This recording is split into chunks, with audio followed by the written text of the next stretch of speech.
यूं तो मिलने को हम मिले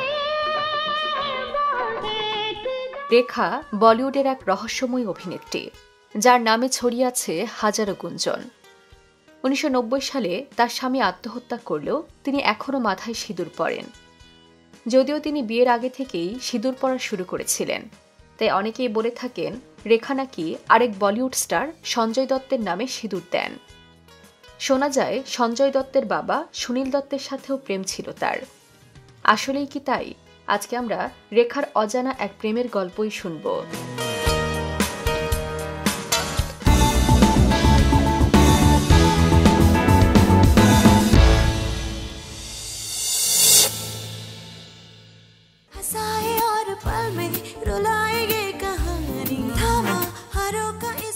উনিশশো 1970 সালে রেখা হিন্দি সিনেমা ইন্ডাস্ট্রিতে পা রাখেন সাওন ভাদো সিনেমার মাধ্যমে।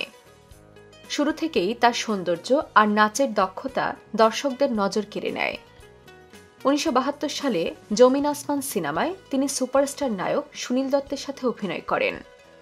18 বছর বয়সী রেখার সৌন্দর্যে মুগ্ধ হয়েছিলেন এই নায়ক, ফলে তাদের মধ্যে এক ধরনের ঘনিষ্ঠতা তৈরি হয়।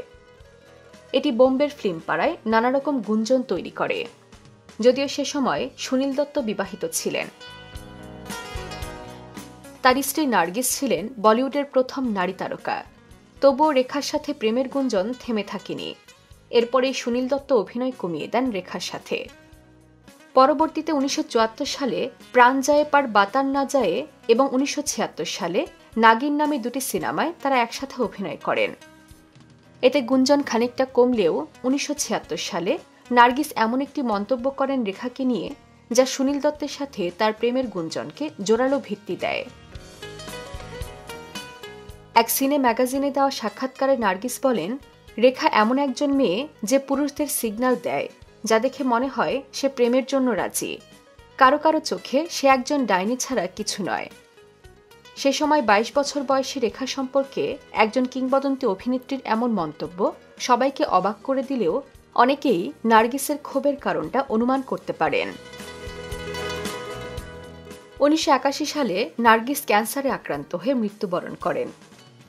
এর 3 বছর পর সুনীল দত্ত ও নার্গিসের সন্তান সঞ্জয় দত্তের সাথে রেখা জমিন আসমান সিনেমায় অভিনয় করেন। বিস্ময়করভাবে এই সিনেমার শুটিংকালে সঞ্জয় দত্তের সাথেও রেখার প্রেমের গুঞ্জন শোনা যায়। সঞ্জু বাবা নামে পরিচিত এই নায়ক প্লেবয় হিসেবে বিখ্যাত ছিলেন, তাই রেখার সাথে তার ঘনিষ্ঠতা বলিউড পাড়ায় সকলের নজর কেড়ে নেয়। যদিও সঞ্জয় দত্ত 6 বছরের ছোট ছিলেন এই রহস্যময় অভিনেত্রীর চেয়ে, তারপরেও দুজনের নিবিড় মেলামেশার কারণে গুঞ্জন তীব্রতর হয়ে ওঠে। এক পর্যায়ে রেখা রীতিমতো সিঁদুর পরে বিভিন্ন জায়গায় হাজির হতে শুরু করেন, ফলে অনেক ম্যাগাজিনেই খবর আসে গোপনে বিয়ে করেছেন সঞ্জয় দত্ত ও রেখা। এসব দেখে আর নিজেকে সামলাতে পারেনি বাবা সুনীল দত্ত। তিনি ছেলেকে ডেকে সাবধান করে দেন রেখা সম্পর্কে, কিন্তু সঞ্জয় দত্ত তখন বাবার কথা কানে তুলতেন না। উপায় না দেখে রেখাকেই ডেকে আনেন সুনীল দত্ত এবং তাকে বিভিন্ন বিষয় বুঝিয়ে সতর্ক করেন। এরপর থেকেই সঞ্জয় দত্ত ও রেখা উভয়ই বিবৃতি দিয়ে বিষয়টি অস্বীকার করেন। পরবর্তীতে তাদেরকে আর কোনো সিনেমায় একে অন্যের বিপরীতে দেখা যায়নি। রেখা সেই বিরল অভিনেত্রী যার নামে বাবা ও ছেলে উভয়ের সাথে প্রেমের গুঞ্জন উঠেছিল।